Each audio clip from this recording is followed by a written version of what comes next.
Hello po. Babalik muli po kami. Ako lang pala.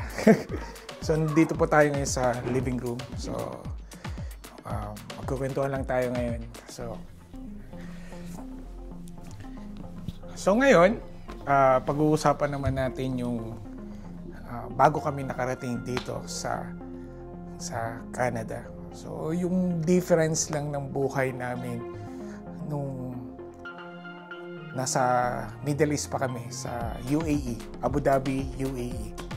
So, share ko lang yung experience ko kasi bakit ko na-open tong vlog na episode na ito tungkol dun sa UAE. Kasi majority ng mga na-encounter ko ay mga galing Middle East. Either galing Qatar, Saudi,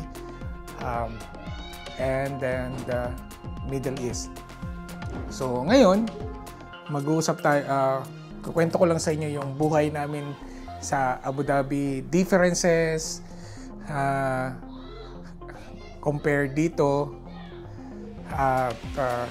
mali nyo magkaroon kayo ng idea. So, bago po ako nakapunta ng Abu Dhabi, binata pa po ako, I think I'm 26 or 27 years old. Medyo late na ako nung nag-decide akong maging pagsapalaran bilang OFW. Pero nag-start ako ng journey ko 2018 at 2008. Yan. Nagtrabaho po ako sa Saudi Arabia in Jeddah. Sa Jeddah po siya. So, nagtrabaho ako doon as a sales kasi yung background ko sa Philippines ay sa sales talaga po ako. So, sales rin po yung pinasukan kong trabaho.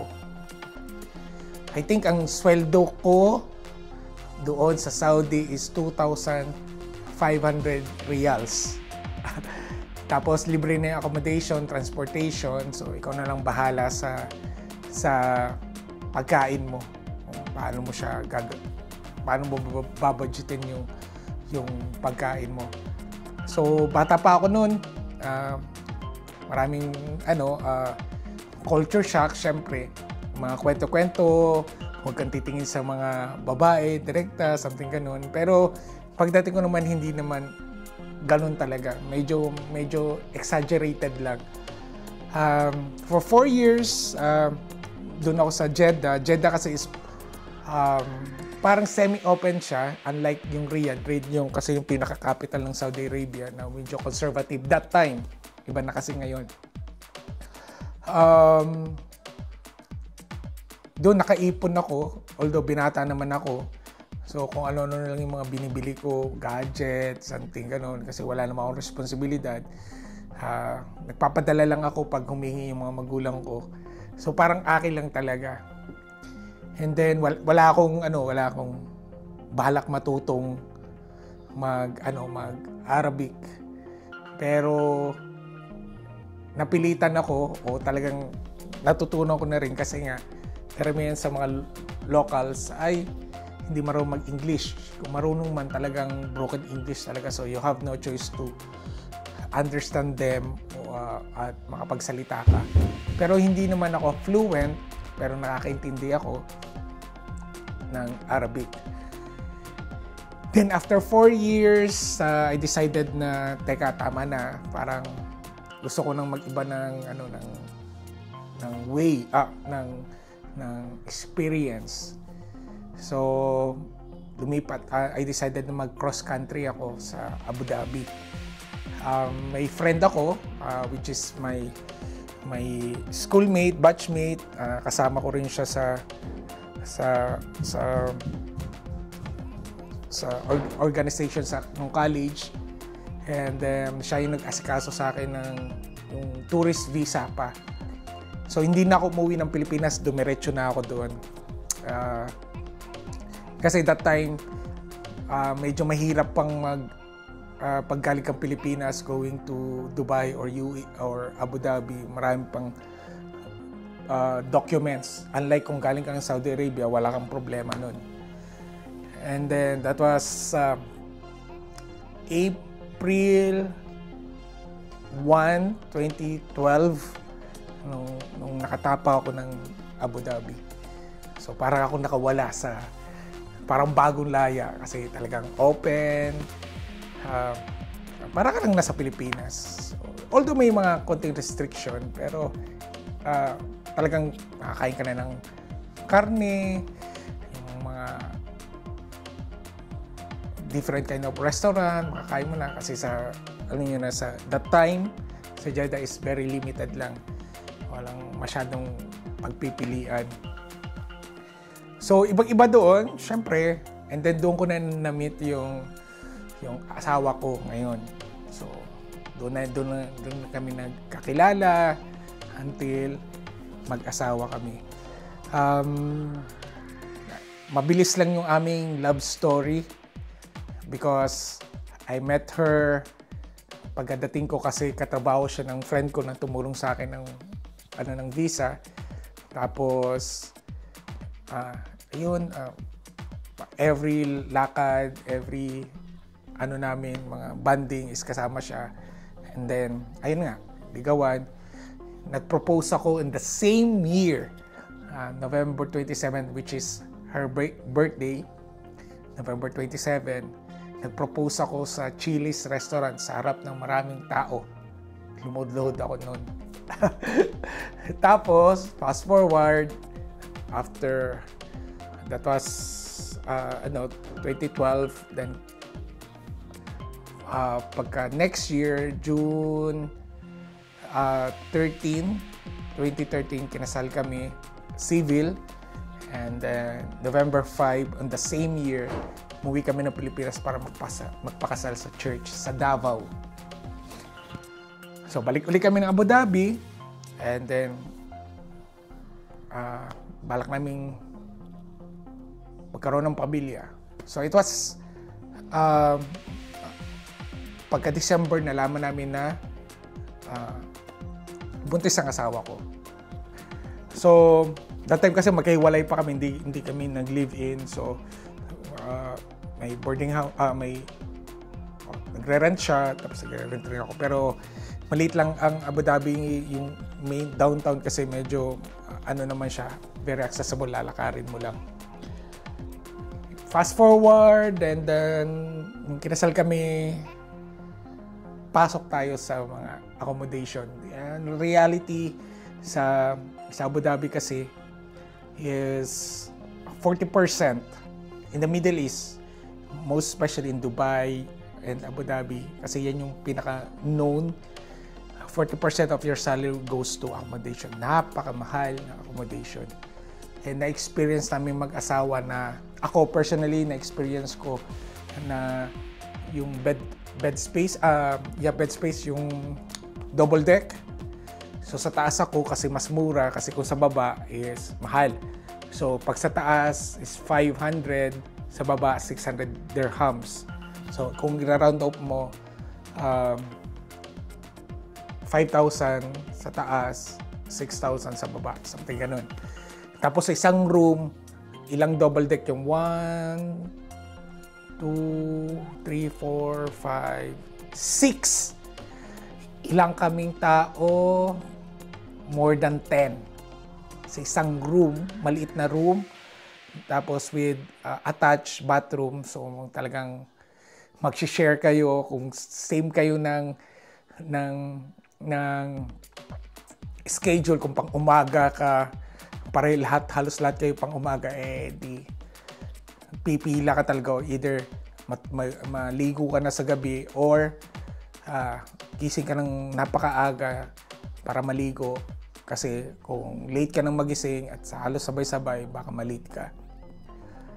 Tapos yun nga, kinasal na kami, kumuha kami ng partition ng asawa ko, and it costs I think 1,500 dirhams. So, around 18,000 pesos that time.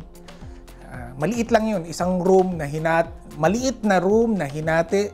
So, yung pinaka partition namin is yung nabibiling parang divider, something like that. And tiis kami doon talaga. Kasi kung kukuha kami ng buong room, napakamahal. And yun nga, nabuo yung baby namin. So we have no choice kundi kumuha kami ng isang room kasi nga magkakaroon kami ng baby. So sa baba lang ng building namin nakakita kami ng bakanting room, and then maliit lang siya. Oh my God, as in ang lapad siguro 1.5 di pa lang. Tapos yung haba is siguro 4 o 5 di pa lang. Ganong kaliit lang siya. Imagine niyo, pinagkasya namin yung crib, ang maliit na table, maliit na ref, tapos aparador, tapos yung ilang mga gamit nila, kasi double deck yung binili namin, hindi bed. Double purpose na, yung sa taas yung mga gamit-gamit pa, everything. Tapos yung sa baba, doon lang kaming mag-asawa, pati yung baby. Plus, nadagdagan pa na kinuha namin yung mother-in-law ko from the Philippines kasi ang kagandahan, ang difference lang kasi dito, pag nanganak yung asawa mo, 1 year. Doon kasi, I think 1 month or 2 months lang. Depende pa yun sa company. Kung gusto mong mag-extend, edi gamitin mo yung vacation mo. So imagine, 3 kami plus yung maliit na baby, 4, nagkasya kami, either sa crib, ilalagay namin sa crib, tapos 3 kami doon. Tapos, imagine mo kung gaano yung itsura namin pag natutulog, kasi maliit lang yun. And ang problema pa namin that time was, kailangan syempre visa sa bata, pero main requirements kasi is tenancy contract daw. May tenancy contract ka to able to, para pakita mo katibayan sa ano nila, parang immigration, something like that, na capable kang buhayin yung kaya mo sustentuhan yung asawa mo and then yung anak mo. And thank God, inoffer sa amin nung may-ari ng yung tenant namin na i-turn over sa amin, kami na magpaparenta ng flat. So, yung flat po, sa hindi po nakakalam, yung para siyang condo sa isang floor, 3 malalaking unit. Tapos isang unit, mayroong living room, may 3 room, tapos may kitchen, may bathroom, something ganun po. Yun yung tawag doon kasi sa Middle East is flat ang tawag. So yung nga, binigay sa amin kung gusto daw namin kami na mag-continue kasi hindi niya daw ma-manage, Pinoy kasi yun. So tinanggap namin kasi kailangan namin tenancy contract. And tinuloy-tuloy lang ang kagandahan niyo, kaya tinanggap namin, tinuloy-tuloy lang namin kung sino yung mga nagre-rent. Unfortunately kasi medyo halo-halo kasi doon, may mga bachelor, may mga illegal na pagsasama, mga nagsasama, and medyo alangayin kasi may baby ako, so maingay, something ganun. So yung kasi habol ko lang yung tenancy, yung nabisahan ko yung anak ko, naghanap kami ng building at makakumuha ng flat. Pero nagtagal kami siguro a year rin doon dahil makaipon kami, kasi parang ang ginawa namin, lalabas lang ng malibre lang kami sa accommodation. So hindi kami nagtaas ng renta, parang makover lang yung, parang lumalabas ng libre kami sa accommodation. So yun ginawa namin. Yung nakakuha kami ng flat, which is very near sa Alwada Mall. Kung taga Abu Dhabi kayo, alam niyo yun. It's like a building, tapos pagbaba mo, tawid ka lang, mall na yun. Ganun lang convenient. 5 minutes lang walk, mall na, malaking mall na. Yung mga mall doon, compared dito, mall doon kasi is meron ng grocery sa baba. Parang hindi mo na kailangan pumunta sa kabilang lugar para lang mag-grocery. So nagtagal kami, tapos bago yun, so may 3 kaming room, tapos living room, medyo malaki yung living room. So yung living room, ginawa namin, yun ang room namin, plus dinalakasan namin yung mother-in-law ko, tapos yung brother-in-law ko, na galing Pilipinas, nagpunta dito. So, yung buong living room, ginawa ng partition kami mag-asawa, sa mga mother-in-law ko, mga in-laws ko.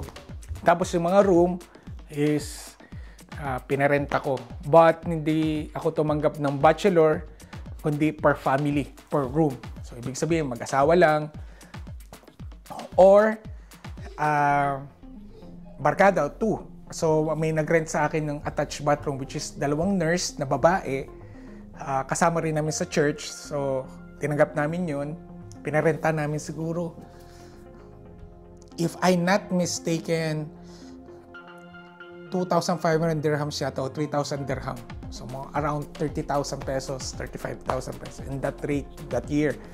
Tapos yung 2 remaining room is couple rin. Tapos, isang, yung parang pangkabuang mga washroom. Tapos isang kitchen. So, gusto kasi namin na yung privacy privacy. Tapos, gusto ko tahimik kasi very toxic na ang trabaho ko. So, gusto ko pag relax ako. Ayoko nung may mga pasabay na tenant.